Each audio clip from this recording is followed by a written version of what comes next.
troisième sujet, c'est le sujet sur le président, Monsieur Jean-Lucien Sanvi de Tové. C'est avec un peu d'humour que je vais aborder ce sujet-là. C'est avec un peu d'humour parce que depuis le 3 mai ou le 4 mai, plus personne n'a eu des nouvelles du président honorifique. Il n'a même eu aucune rencontre avec le président du Conseil des ministres, Faure Gnassingbé. Les deux, on a comme l'impression que les deux s'évitent. Il n'y a eu aucune image publique des deux individus. Il n'y a pas eu d'audience entre le premier et le second. On n'a pas de gouvernement depuis. On ne sait pas à quel endroit le vieux va travailler. Le jeune, lui, il a déjà bloqué les deux palais. Et donc, le week-end passé, il y a les gens de Michel Tové qui ont organisé une messe, pour le président à l'église évangélique Nyanyurame, à l'église évangélique de Michel Tové. Et est-ce qu'on peut voir la route de Michel Tové là? La route qu'ils empruntent pour aller à Michel Tové, si la technique le permet. Si on peut voir la route qui conduit à Michel Tové, et vous allez voir sur quelle route ils sont passés pour aller à Michel Tové, et je vais vous donner le scoop de ce qui s'est passé à Michel Tové. Donc, c'est l'église évangélique presbytérienne du Togo. Vous savez que Michel Tové est un grand sanctuaire de cette église-là. Et si la technique a la vidéo de la route de Michel Tové qui parle de Apesito, vous allez voir l'état de... Voilà la route de Michel Tové. La route qui conduit à Michel Tové. Vous voyez ça?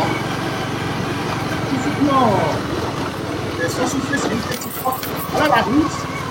Quand vous allez emprunter pour aller à Michel Tové, c'est le président de la République, le président d'honneur, qui a accueilli après, président de l'Assemblée nationale. Une fois que vous aurez fait cette route-là, vous rentrez à la maison, vous prendre le carton pour vous masser. Pour vous masser. Ceux qui TikTok ne peuvent pas voir la route, je vous ai dit ça dès le début. Voilà la route pour aller à Michel Tové à partir de Apesito. Il y a une autre route qui part de Mwepé. Donc, voilà la route. Donc, vous imaginez si ce vieux-là, il roule 2 ou 3 fois sur cette route-là, il va se retrouver aux urgences. Vous voyez? Donc, c'est la route qui conduit à Michel Tové. Donc, le président, on a fait une messe là-bas. Une messe a été commandée pour le président. Et donc, comme c'est une messe pour le président était censé être là. Le président de l'Assemblée est allé là-bas, à Dédié. Les membres du Sénat sont allés. Je ne sais pas si le président du Sénat y était. Plusieurs sénateurs, des députés. Ils sont allés à la messe, à Michel Tové le dimanche. Et à la surprise générale, le président pour qui on faisait la messe n'est pas venu. Tout le monde était étonné. Les gens disent, mais comment, c'est quoi cette histoire-là? On avait mis une chaise au milieu pour que si le président vienne, qu'il puisse s'asseoir. Le président n'est pas venu. Et lorsque la messe prend fin, les gens appellent le président pour lui dire, mais on a fait la messe pour toi, mais tu n'as pas pu arriver, on n'a pas compris pourquoi. Et le président dit, lui, il n'était pas réveillé tôt. Et puis quand il est réveillé, il n'était pas en forme. Donc, il ne pouvait pas venir à la messe. Vous imaginez? C'est-à-dire, le président dit, je ne me suis pas réveillé tôt. Et quand je me suis réveillé, je n'étais pas en forme pour me déplacer. Je résume rapidement en vernaculaire. Au Doncho China, après Jean-Lucien Sanvi de Tové, les Michel Tové, Binyami Michel Tové, Nyanyoha Mebe, Enoua, et à Dogari Mebe Nikou Tové, je crois que donc à Ebe Djoubé, donc au Doncho Chilifou, et président de l'Assemblée, Enoua sénateur, Enoua écoute Tové. Donc autant que le président Bava Tchotia, puisque il y a Doncho Chiana, on prend disposition, qui voit président Bava Tchotio, à Mojo, Kerumebe, Bedagbe, président Teva Tchotia, Koutoma. Comment les Tchotio sont présidents, oh, mais, amigan, mais je donne Tchotino, voir, on tombe, je vois Tchotio, président, mais, il y a un fond cabot, voir qu'il va fond matin, tiens, la même les connaît, il y a un tévo. Vous imaginez ça? Vous imaginez ça? Vous imaginez ce qui se passe dans notre pays? Donc, on a un PC, Faure Gnassingbé, dont les collaborateurs disent qu'il ne travaille pas, qui se lève parfois à 10 heures. Quand il finit de s'amuser avec les nanas, tout ça, il se lève à 10 heures. Il y a des gens qui ont même dit qu'il va 2 fois seulement au boulot dans la semaine. Donc, il se réveille à 10 heures. Donc, vous avez déjà donc un PC qui était précédemment président, qui ne travaillait pas assez malgré son jeune âge. Et maintenant, vous avez un président qui lui aussi se réveille peut-être à 11 heures ou à midi. Cette république-là, elle peut avancer. Cette république-là, elle peut avancer. Vous avez un PC qui, lui, se réveille peut-être à 11h ou 10h. Ses collaborateurs disent qu'il va au boulot 2 fois dans la semaine. C'est pour ça qu'il est barricadé à Kégué là-bas. Avant, quand il allait à la plage, on savait qu'il allait au boulot. Maintenant, il est à Kégué, personne ne sait s'il va au boulot ou pas. Il s'amuse les soirs. Il a plein de nanas. Et donc, effectivement, quand on a beaucoup de femmes, on est fatigué la nuit. Donc, il se réveille un peu fatigué. Il ne va pas au boulot. Et il va chercher un président qui lui aussi est déjà fatigué. Donc, le président se réveille à midi. Le PC, lui, se réveille à 11h. Pour que le pays puisse avancer. Quand est-ce qu'ils vont travailler? Vous imaginez la gravité de ce qui se passe dans le pays? Depuis 6 mois, écoutez-moi très bien, depuis que Ford a entamé ou a enclenché son histoire de processus de modification, bien de changement de constitution, le pays n'a plus jamais fonctionné normalement. Les conseils des ministres étaient rares. Il était occupé que par cette histoire de modification de la constitution, bien changement de constitution. Les conseils des ministres, ça ne fonctionnait pas du tout bien.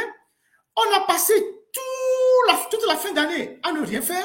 Depuis le début de l'année, tout est bloqué dans le pays. Il n'y a pas de gouvernement, il n'y a pas de budget. En tout cas, il n'y a pas de budget adapté aux nouvelles institutions. Le pays n'a pas de budget adapté aux nouvelles institutions. Il n'y a pas de gouvernement. Il n'y a pas de gouvernement. Donc, le pays est à l'arrêt.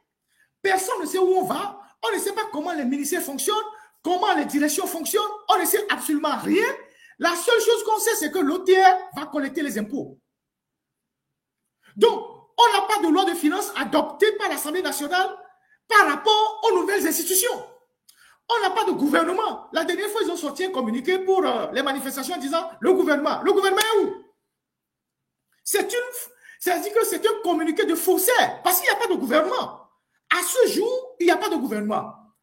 Parce que quand on appelle M. Fonya-Sibé président du conseil, ça veut dire qu'il a formé un conseil. Donc, ils se réunissent et le conseil délibère et lui, il signe. Donc, il n'y a pas de gouvernement. Les ministres qui sont là depuis 2 mois gèrent les affaires courantes. Mais c'est des ministres de la 4e République. C'est les ministres de la 4e République. Il n'y a pas de gouvernement. Et avant ça, 3 mois avant, le gouvernement était gravaté. Le gouvernement ne fonctionnait pas bien. Parce qu'on était impliqué dans les histoires de modification de la Constitution. Donc, ça fait pratiquement 5 mois que le pays est à l'arrêt. La seule chose qui se passe au Togo, c'est qu'ils vont sur le marché de l'UEMOA ou bien le marché régional prêter de l'argent pour payer les fonctionnaires. Donc, tout est à l'arrêt. Le président, il dort, il se réveille, il est fatigué, il ne peut pas aller dans son village pour la messe. Le PC, on ne sait pas s'il travaille ou pas, il est bunkérisé chez lui et le pays est à l'arrêt. Conséquence, vous avez plein de chantiers dans le pays qui sont à l'arrêt. Les rues qui sont à Benyedi, à Corée-Sewa, partout sont à l'arrêt. Les marchés sont devenus des poubelles. À Tito Gomé, on veut faire une petite route IPG vers Sakado. C'est à l'arrêt. C'est ça la République. C'est ça le Togo. Et personne ne dit absolument rien par rapport à tout ça. Donc c'est ce que Ford a décidé de faire du Togo. Donc, il y a un président, mais à cette allure-là, il va le changer rapidement. Parce que le président lui-même ne se réveille pas tôt. Quand il se réveille, il dit qu'il est fatigué. Et c'est normal, il a 86 ans, ce n'est pas un jeu. Mais le président est censé être le complément du PC. Déjà que le président ne tient pas sur les 2 pieds, le PC lui-même, lui aussi, mais attendez. Et pourtant, c'est un pays qui a des défis à relever, qui a des chantiers à lancer, des projets à suivre. Mais un chef d'État, c'est quelqu'un qui travaille. Vous avez vu Barack Obama, il a fait 8 ans à la Maison-Blanche, il a les cheveux blancs. Parce qu'il doit lire les rapports, il doit suivre les dossiers, il doit donner des instructions, il doit veiller, il doit contrôler les chantiers. Encore que ce sont les États-Unis, c'est des pays plus développés que nous. Et nous qui avons tout à construire, on a un président qui s'amuse, ou un PC qui s'amuse, il est tout le temps dans la fête avec ses femmes. Et on a un président honorifique qui dort. Il dort. Quand il se réveille, il dit, ah, je suis fatigué. Je ne peux pas marcher. Oh. Je ne peux pas venir au... C'est ça la République. C'est ça la République. Et les gens ne sont pas suffisamment conscients pour évaluer la gravité de ce qui est en train de nous arriver. Et donc, depuis le 3 mai, où ce monsieur a prêté serment, on ne l'a jamais vu quelque part avec Faure Gnassingbé ensemble. Même une audience publique, on ne les a jamais vus. Même le pays a des problèmes, on ne sait pas qui doit s'adresser au pays, qui ne doit pas s'adresser au pays. Il n'y a pas de gouvernement, il n'y a rien. Vous trouvez ça normal? Un pays qui a des défis à relever? Donc, ceux qui sont dans l'ancien gouvernement de la 4e République, qui gèrent les affaires courantes, ils sont dans les ministères. Ils ne savent pas ce qui va leur arriver. Ils ne connaissent pas leur sort. Donc, les gens viennent juste au boulot, ils attendent. Parce que le prince ou celui qui se croit monarque du Togo n'a pas encore décidé, selon ses humeurs, de faire avancer le pays. Il est dans son bunker, en train de donner les ordres, d'arrêter des manifestants, de frapper X, de garder Y, de frapper celui-ci, d'aller enlever